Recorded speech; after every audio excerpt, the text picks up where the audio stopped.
మన పంటలు పండించుకోవడానికి అవకాశం అనేది ఉంది. అందుకే ఇక్కడ ఏమన్నారంటే వర్షాలు సరిగ్గా లేదనుకోండి కరువు పరిస్థితులు అవడానికి అవకాశం అనేది ఉంది, ఇక్కడ పంట పండించుకునే అవకాశం అనేది ఉండదన్నమాట. అందుకే ఇక్కడ ఏమన్నా భారతదేశ సేవా రంగాన్ని అన్నారా, వ్యవసాయ రంగం, పారిశ్రామిక, ఐటీ రంగాన్ని అన్నారు. భారతదేశ వ్యవసాయ రంగాన్ని ఏమన్నారంటే ఋతుపవనాలతో జోదం అని చెప్పేసి అన్నారన్నమాట. ఈ కింది వాటిలో సత్యమైనటువంటి అంశాలు గుర్తించండి అని చెప్పేసి అన్నాడు. సత్యమైనటువంటి అంశాలు గుర్తించండి. సత్యమైన అంశాలు: క్రిస్టోఫర్ కొలంబస్ ఇటలీకి చెందినవాడు, మార్క్స్ వెబర్ జర్మన్ సమాజశాస్త్రుడు, చాణక్యుడు చాణక్యుడు తత్వశాస్త్రంలో ప్రావీణ్యుడు. అమర్త్యసేన్ 1933 బెంగాల్లో శాంతినికేతన్లో జన్మించాడు. మార్క్స్ వెబర్ ఈ కింది వాటిలో సత్యమైనటువంటి అంశం గురించి. క్రిస్టోఫర్ కొలంబస్ ఇటలీకి చెందినటువంటి నావికుడు. నెక్స్ట్ మార్క్స్ వెబర్ జర్మన్ సామర్థ్యం. చాణక్యుడు తత్వశాస్త్రంలో కాదు, ఇతనికి ఏవే శాస్త్రాల్లో ఉన్నాయి? పాలిటిక్స్లో ఉంది,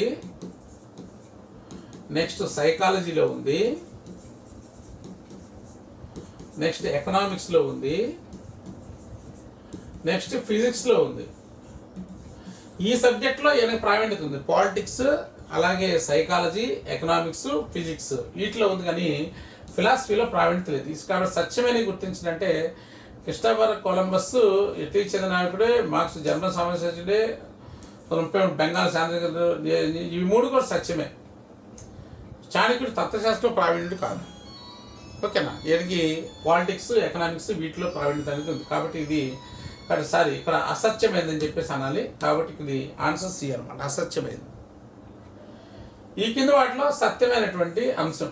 1970 మదర్ నోబెల్ ప్రైజ్ తీసుకుంది, కరెక్టే. 1990 అమర్త్యసేన్ నోబెల్ ప్రైజ్ తీసుకున్నాడు, కరెక్టే. ఇందాక మనం చెప్పుకున్నాం.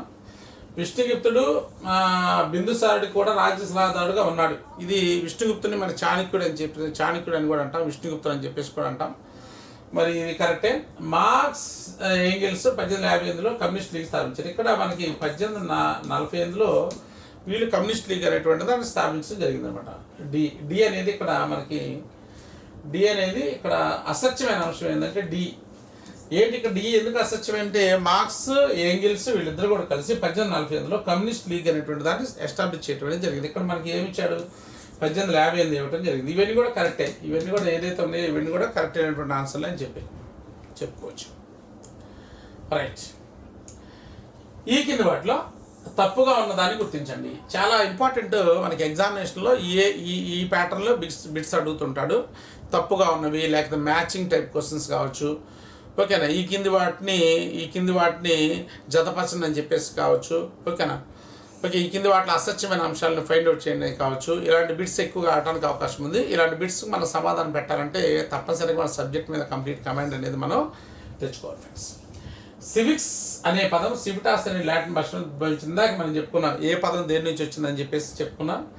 చరిత్ర పితామహుడుగా హెరోడోటస్ను పేర్కొనవచ్చు. జాన్ డూయి పాఠశాల చిన్న సమాజం నిర్వహించాడు. భారతదేశంలో సాంఘిక శాస్త్ర కొఠారి కమిషన్ గుర్తించింది.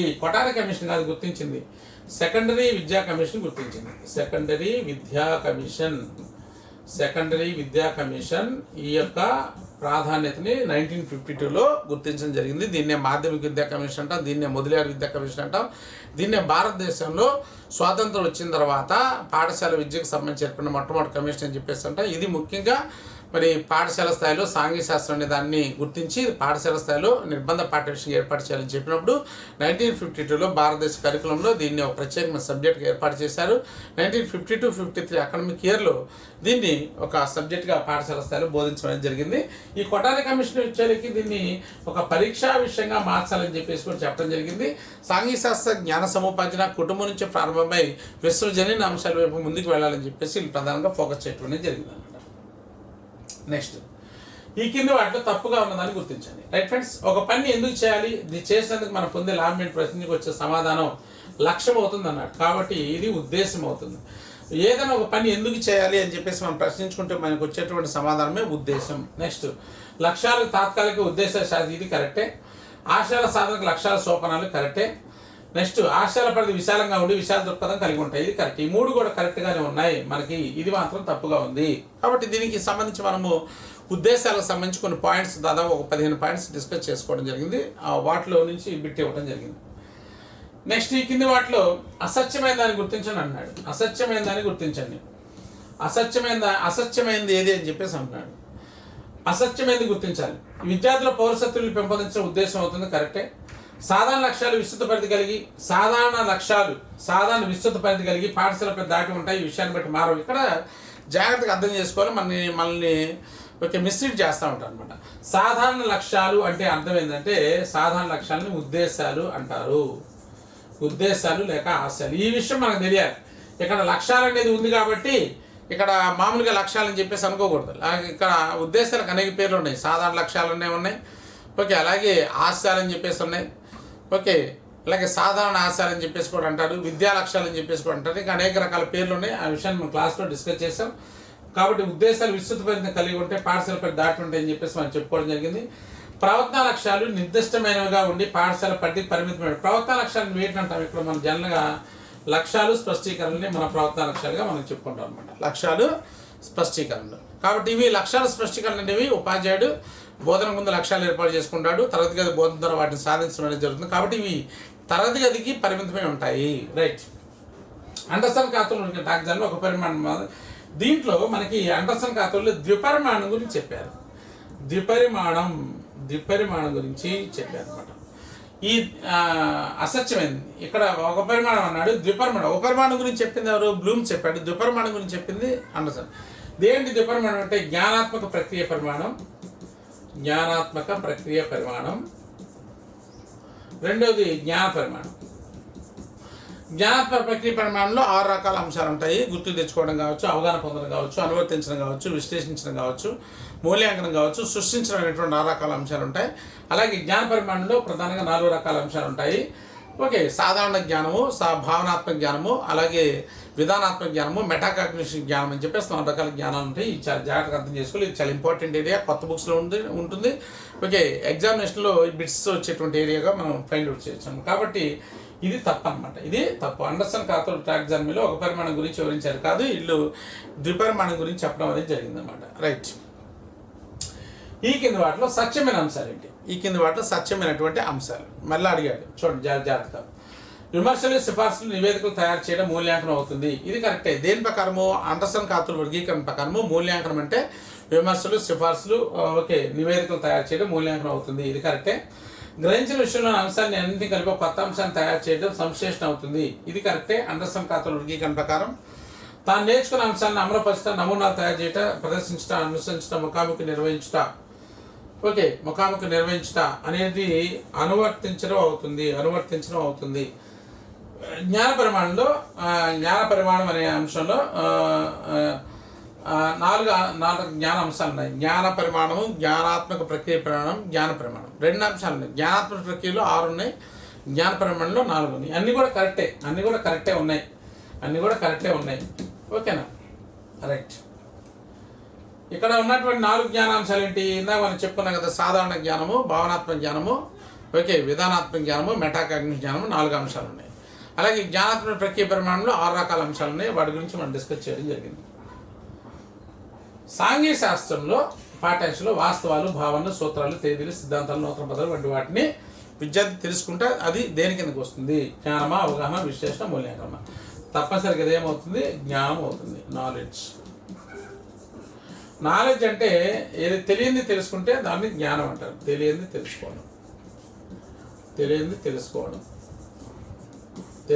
తెలుసుకుంటే దాన్ని జ్ఞానం అని చెప్పేసి అంటారు అనమాట. అవగాహన అంటే ఏంటి? అవగాహన అంటే తెలుసు కదా. వివరించడం, వర్ణించడం, వర్గీకరించడం, పోలికలు చెప్పడం, భేదాలు చెప్పడం, వ్యాఖ్యానించడం, అనువదించడం, ఓకే. అలాగే దోషాలు గుర్తించడం, దోషాలను సరిచేయటం, సంబంధాలు గుర్తించడం, ఓకే. ఇవన్నీ కూడా మనకి అవగాహన కిందకి వస్తుంది. విశ్లేషణ అంటే సంబంధిత అంశాన్ని అనేక భాగాలుగా, ముక్కలుగా డివైడ్ చేసి చెప్తే దాన్ని విశ్లేషణ అని చెప్పేసి అంటాం. మూల్యాంకనం అంటే ఓకే, మూల్యాంకనం అంటే మంచి చెడు నిర్ధారణ మన మూల్యాంకనం అని చెప్పేసి మనం చెప్పుకోవచ్చు. రైట్. దేశంలో సాంఘిక రాజకీయ సంస్థల పనిక్రమాన్ని, పరిణామ శక్తుల విధానం విద్యార్థులు అవగాహన కల్పించడం అనేది మాధ్యమిక స్థాయి, ప్రాథమిక స్థాయి, ప్రాథమిక మాధ్యమిక. సో ఇది ప్రాథమిక స్థాయిగా మనం చెప్పుకోవచ్చు అనమాట. ఇది మనకి ప్రాథమిక స్థాయిలో సాంఘిక శాస్త్ర అభ్యసన లక్ష్యాలు ఎలా ఉన్నాయి, ప్రాథమిక ఉన్నత స్థాయిలో, అలాగే మాధ్యమిక స్థాయిలో, మాధ్యమిక ఉన్నత స్థాయిలో ఇట్లా మనకి ఇవ్వడం జరిగింది. ఈ ప్రాథమిక ఉన్నత స్థాయి గుర్తుపెట్టుకోవాలి. ఈ కింది వాటిలో కొఠారి కమిషన్ సాంఘిక శాస్త్రం గురించి చెప్పిన విషయంలో వాస్తవాలు ఏంటి? చాలా ఇంపార్టెంట్. కొటారి కమిషన్ ఏం చెప్పింది, సెకండరీ విద్యా కమిషన్ ఏం చెప్పింది, ఈ కమిషన్ కమిటీల మీద historical background of the social studies మీద తప్పనిసరిగా మనకి ఎగ్జామినేషన్లో బిట్ అనేది తప్పనిసరిగా అడుగుతుంటాడు. రైట్ ఫ్రెండ్స్, చాలా జాగ్రత్తగా అర్థం చేసుకోవాలి, వాటిని చాలా జాగ్రత్తగా మనము స్టడీ చేయాలి. మరి ఎవరికైనా కూడా ఈ మెథడాలజీకి సంబంధించినటువంటి కంప్లీట్ అవగాహన అంటే మనకు దాదాపుగా 130 అవర్స్తో ఉన్నటువంటి వీడియో క్లాసెస్ మనకి ఆచార్య ఎస్ఎస్ మెథడ్స్ అనేటువంటి మనకి యాప్లో మనకి ఈ యొక్క క్లాసెస్ అనేవి అందుబాటులో ఉంటే టెస్టులు కావచ్చు, గ్రాండ్ టెస్టులు కావచ్చు, ఇవన్నీ కూడా మరి వీటిని మీరు యూటిలైజ్ చేసుకోవచ్చు ఫ్రెండ్స్. రైట్, మీకు సమగ్రమైనటువంటి మెథడాలజీకి సంబంధించినటువంటి కంప్లీట్ ఇన్ఫర్మేషన్ అనేది మీకు దీని ద్వారా మీకు అందుబాటులోకి వస్తుంది. చూడండి, సాంఘిక శాస్త్రం అనేది సమైక్య పద్ధతులు అనగా సమాజానికి సంబంధించిన అన్ని సబ్జెక్టులు కలిపి బోధించాలి. సాంఘిక శాస్త్రం ఒక ప్రత్యేకమైన మరియు పరీక్షలు చేర్చాల్సిన సబ్జెక్టుగా బోధించాలి. ఉన్నత ప్రాథమిక స్థాయిలో ముఖ్యమైన అంశాలను తీసుకొని సమైక్య పద్ధతిలో అభివృద్ధి పరిచి బోధించాలి. సమాజ శాస్త్రాన్ని చరిత్ర, భూగోళ, అర్థశాస్త్ర, పౌరశాస్త్రం వాటిని విద్యార్థులను అభినందించేలా బోధించాలి. ఇవి 4 రకాల స్టేట్మెంట్ ఇక్కడ ఇవ్వడం జరిగింది. దీంట్లో వాస్తవం ఏంటి, దాదాపుగా వీళ్ళు 10 రకాల అంశాల గురించి చెప్పడం జరిగింది. దాంట్లో ఒక 4 స్టేట్మెంట్ ఇక్కడ ఇవ్వడం జరిగింది. ఇవన్నీ కూడా అడుగుతారనమాట. ఈ కింద వాటిలో సెకండరీ విద్యా కమిషన్ సంబంధించిన అంశం ఏంటి, లేకపోతే 1986 జాతీయ విద్యార్థులకు సంబంధించిన అంశం ఏంటి, లేకపోతే కొటారి కమిషన్ చెప్పిన విషయాలు లేనిది ఏంటి, లేక చెప్పిన అంశాలు ఏంటి, ఇలా అడుగుతుంటాడు. ఇలా అడిగినప్పుడు తప్పనిసరిగా మనం బిట్స్ కోల్పోవడానికి అవకాశం ఉంది. ఎప్పుడైనా కూడా మెథడాలజీ అనేది మనము కంప్లీట్గా ప్రతిదాన్ని కూడా కూలంకషంగా నేర్చుకోవాలి, వినాలి, రాసుకోవాలి. ఓకే, వాటిని టెస్టులు బాగా ప్రాక్టీస్ చేయాలి, గ్రాండ్ టెస్టులు చేయాలి, డౌట్స్ క్లారిఫై చేసుకోవాలి. ఇలా అయితేనే మన ఏపీ వాళ్ళకి 20/20 రావడానికి అవకాశం ఉంటుంది. తెలంగాణ వాళ్ళకి 16/16 తెచ్చుకోవడానికి అవకాశం అనేది ఉంటుంది. టెట్లో 12/12 తెచ్చుకోవడానికి అవకాశం అనేది ఉంటుంది. మెథడాలజీని కేవలం వింటే సరిపోతుంది, దాన్ని తప్పనిసరిగా రాయాలి. అందుకే మనం చెప్తూ ఉంటాం, మెథడాలజీ అంటే మెథడు హ్యాండ్ కోఆర్డినేషనే, మెథడు ప్లస్ హ్యాండ్ కోఆర్డినేషనే మెథడాలజీ అని చెప్పేసి మనం చెప్తూ ఉంటాం. కాబట్టి ఈ రెండు ఎప్పుడైతే మనకు జరుగుతాయి మెథడాలజీలో మనం మంచి స్కోర్ తెచ్చుకోవడానికి అవకాశం అనేది ఉంటుంది. కాబట్టి ఏబీసీనా, బీసీనా, ఏబిసిడినా, బీసీడీనా, సో దీనికి 4 వాస్తవాలని చెప్పేసి మనం చెప్పుకోవచ్చు. ఏబిసిడి 2 కూడా వాస్తవమే, ఏబిసిడి 2 కూడా వాస్తవమే, అన్ని వాస్తవాలే. ఈ కింది వాటిలో కొన్ని 86 జాతీయ విద్యార్థులు చెప్పిన విషయాలు. విద్యార్థులు సాంఘిక శాస్త్రాల పాత్ర గురించి తెలుసుకునే చూడాలి. పిల్లలకు చరిత్ర, జాతీయ దృక్పథం, ఓకే, రాజ్యాంగ హక్కులు మరియు విధుల గురించి తెలుసుకునేవి చూడాలి. మానవ విలువలు, సమగ్ర సంస్కృతి, విద్యార్థులు, ఇవన్నీ కూడా పాజిటివ్గా ఉన్నాయి. స్టేట్మెంట్స్ అన్నీ కూడా ఎలా ఉన్నాయంటే పాజిటివ్గా ఉన్నాయి. సో కాబట్టి దీనికి సరైన ఆన్సర్ ఏంటంటే పైవన్నీ సరైనవి అని చెప్పేసి మనం చెప్పుకోవచ్చు. పైవన్నీ సరైనవి.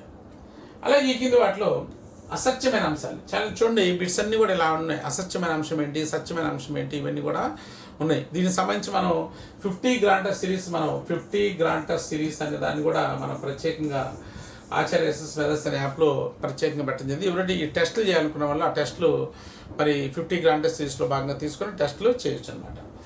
ఓకే, ఈ కింది వాటిలో సత్యమైన అంశాలు ఏంటి, అసత్యమైన అంశాలు. లక్ష్యాలు గమ్యాల కంటే ఎక్కువ స్పష్టత కలిగి ఉంటాయి. ఎస్, ఇప్పుడు గమ్యం అన్నాం, అలాగే ఉద్దేశం అన్నాం, ఆ యొక్క లక్ష్యం అన్నాం, అలాగే స్పష్టీకరణ. ఈ 4 చూడండి, గమ్యము, ఉద్దేశం, లక్ష్యం, స్పష్టీకరణ. గమ్యం అనేమో అస్పష్టంగా ఉంటుంది, దీంతో కంపేర్ చేసుకుంటే ఇది స్పష్టంగా ఉంటుంది. ఈ 2 కంపేర్ చేసుకుంటే ఇది అస్పష్టంగా ఉంటుంది, ఇది స్పష్టంగా ఉంటుంది. ఈ రెండుతో కంపేర్ ఇది అస్పష్టంగా ఉంటుంది, ఇది స్పష్టంగా ఉంటుంది. అంటే అక్కడ ఏమి ఇచ్చాడు అనేది, ఇక్కడ లక్ష్యాలు గమ్యాలు అన్నీ ఇచ్చాడు. లక్ష్యాలు ఇచ్చాడు, గమ్యాలు ఇచ్చాడు. కాబట్టి ఇది అస్పష్టం, ఇది స్పష్టం. కాబట్టి లక్ష్యాలు గమ్యాల కంటే ఎక్కువ స్పష్టత కలిగి ఉంటుంది. ఇది కరెక్టే కదా. రైట్, విద్యా విధానంపై ఆధారపడ్డ తత్వశాస్త్రాన్ని బట్టి విద్యాశాస్త్రాలు ఉంటుంది. కరెక్టే కదా. తక్కువ సమయంలో లక్ష్యాలు సాధించబడతాయి. కరెక్టే కదా. ఉద్దేశాలు బోధన నిర్దిష్టమైన ఫలితాలు తెలియజేయగలిగే విద్యార్థుల ఫలితాలను తెలియజేయగలిగే ప్రవర్తన మాత్రమే ఉంటాయి. చూడండి, ఇక్కడ నిర్దిష్టమైన ఫలితాలు, ఉద్దేశాలు అనేవి నిర్దిష్టమైన ఫలితాలు తీసుకొని రాలేవు. నిర్దిష్టమైన ఫలితాలు అంటే ఇక్కడ ఏంటంటే స్పష్టీకరణలు. బోధనకి ఉద్దేశాలకు సంబంధం లేదు. ఉపాధ్యాయుడికి ఉద్దేశాలు అనేవి బోధనలు అంతగా ఉపయోగపడవు. ఉద్దేశార్థంగా ఉపాధ్యాయుడు పాఠ్యపథకం తయారు చేసుకోవడం. ఓకే, ఇక్కడ చూడండి, ఉద్దేశాలు బోధన ద్వారా అన్నాడు. బోధన ద్వారా నిర్దిష్టమైన ఫలితాలను తెలియజేయగలిగే విద్యార్థుల ఫలితాలను తెలియజేయగలిగి ఉంటాయని చెప్పేసి అన్నాడు. ఇది ఓకే. లక్ష్యాలు అనేవి ఉంటాయి అన్నమాట. లక్ష్యాలు బోధన ద్వారా నిర్దిష్టమైన ఫలితాలు తీసుకొని వస్తాయి అన్నమాట. కాబట్టి అసత్యమైనది ఏంటంటే డి అని చెప్పేసి మనం చెప్పుకోవచ్చు. డి అనేది అసత్యమైనదిగా మనం చెప్పుకోవచ్చు. దేశ నాయకులు, చిత్రపటాలు, వివిధ రచనలు, రాజ్యాంగం, రచనకు సంబంధించిన విషయాలు, వ్యక్తులు, చాట్లు, గ్లోబ్ ఇలాంటి విషయాల గురించి ఈ దేంట్లో ఉంటాయని చెప్పేసి అడిగాడు. భూగోళ శాస్త్ర పరికరాల, చరిత్ర సంబంధించి, పౌరశాస్త్ర సంబంధించి, దేశ చిత్రపటాలు, ఇవన్నీ కూడా మనకి పౌరశాస్త్రానికి సంబంధించిన పరికరాల్లో ఇవన్నీ కూడా మనకి అందుబాటులో ఉండడం అనేది జరుగుతుంది ఫ్రెండ్స్. ఇది ఫ్రెండ్స్ మనకి మెగా గ్రాండ్ టెస్ట్ సిరీస్లో భాగంగా మనం 32 గ్రాండ్ టెస్ట్ మనం కంప్లీట్గా ఎక్స్ప్లెయిన్ చేసుకోవడం జరిగింది. మరి ఈ యొక్క గ్రాండ్ టెస్ట్ అనేవి మీకు ఉపయోగకరంగా ఉంటాయని చెప్పేసి నేను భావిస్తున్నాను. మరి ఈ గ్రాండ్ టెస్ట్ చూసిన వాళ్ళు ఎవరైతే ఉన్నారో వాళ్ళు మీ ఫ్రెండ్స్ కూడా వీటిని షేర్ చేయండి, వాళ్ళు కూడా బెనిఫిట్ పొందే విధంగా చేయండి. మనం 50 గ్రాండ్ టెస్ట్ సిరీస్ అనే దాన్ని మనం ఏర్పాటు చేసుకోవడం జరిగింది. 50 గ్రాండ్ టెస్ట్ సిరీస్ ఇప్పుడు దీనికి ఇప్పటికీ 32 గ్రాండ్ టెస్ట్లు అనేవి అయిపోయినాయి. మిగతా 18 గ్రాండ్ టెస్ట్లు కూడా మీకు డే బై డే మీకు అందించడం అనేది జరుగుతుంది ఫ్రెండ్స్. మీరు మరి తెలంగాణలో టెట్కి సంబంధించిన షెడ్యూల్ రావడం జరిగింది. మనకి 24th మే నుంచి మనకి దాదాపుగా ఒక 6 సెషన్స్లో మరి 3 రోజుల పాటు ఈ యొక్క సోషల్ స్టడీస్ ఎగ్జామ్ జరగబోతుంది.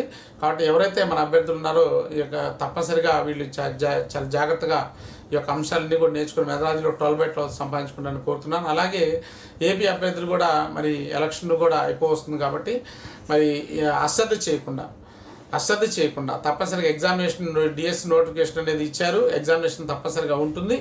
ఓకే, ఏదైనా మార్పులు చేరుకున్నా కూడా కాబట్టి మీరు ఎలాంటి అశ్రద్ధ చేయకుండా ఈ నోటిఫికేషన్ సంబంధించినటువంటి విషయాన్ని మనం గుర్తుపెట్టుకొని మీ ప్రిపరేషన్ని ఆపకుండా మరి కంటిన్యూ చేస్తూ వచ్చేటువంటి డిఎస్సిలో ఏపీ వాళ్ళైనా తెలంగాణ వాళ్ళైనా మరి జాబ్ సంపాదించి జీవితంలో స్థిరపడి మరి పాఠశాల స్థాయిలో మరి కమిట్మెంట్తో బోధించి మంచి విద్యార్థుల్ని తయారు చేస్తారని చెప్పేసి ప్రగాఢంగా నమ్ముతూ మరి ఈ వీడియోని ఇంతతో ముగిస్తాను. Thank you friends. మరొక వీడియోలో మళ్ళీ కలుసుకుందాం. Thank you very much.